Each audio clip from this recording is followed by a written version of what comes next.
দেশের অন্যতম গুরুত্বপূর্ণ ঢাকা-কালনা নড়াইল বেনাপোল জাতীয় মহাসড়কের লক্ষ্মীপাশা চৌরাস্তা নামক স্থান অবৈধ স্থাপনা ভাড়ে নুজ্জ হয়ে গেছে। প্রতিদিনই হচ্ছে দীর্ঘ যানজট, বাড়ছে দুর্ঘটনা ও অঙ্গহানি, এমনকি প্রাণহানির ঝুঁকিও। এ নিয়ে সচেতন মহল ও স্থানীয় এলাকাবাসী বারবার অভিযোগ করলেও কোনো প্রতিকার মিলছে না।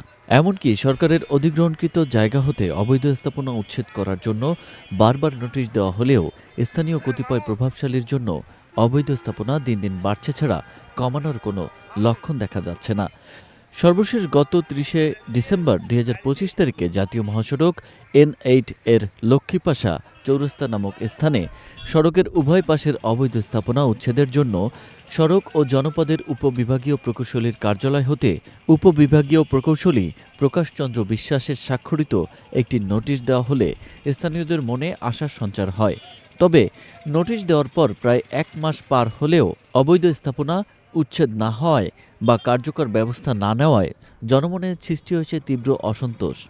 অবৈধ স্থাপনা উচ্ছেদ নিয়ে মুঠোফোনে কথা হলে সওজের উপবিভাগীয় প্রকৌশলী প্রকাশচন্দ্র বিশ্বাস নোটিশ দেওয়ায় বিষয়টি নিশ্চিত করেন এবং বলেন, আমরা ইতিমধ্যে একটি তালিকা তৈরি করে জেলা প্রশাসকের কার্যালয়ে প্রেরণ করেছি। জি, তারা যদি কন্ট্রাক্ট কোনো কার্যক্রম আমাদের গ্রহণ করতে পারবে, আমাদের সহায়তা চায় এবং আমরা যদি তাদের সহায়তা চাই, সেজন্য ডিসি অফিসে আবার তালিকা প্রদান করা হয়। জি, এখানে তালিকা প্রদান করা হয়েছে।